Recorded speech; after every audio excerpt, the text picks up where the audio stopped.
بيجري عطيه المالكي، اسماعيل والعرض لعثمان وبوكير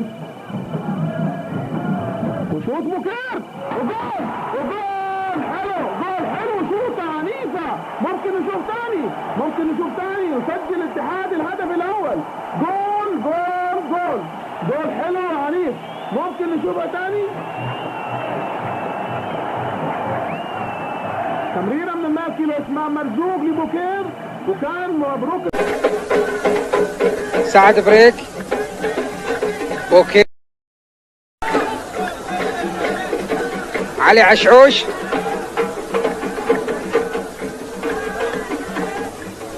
يلعب على عشعوش الجول، وهدف، هدف جميل جميل.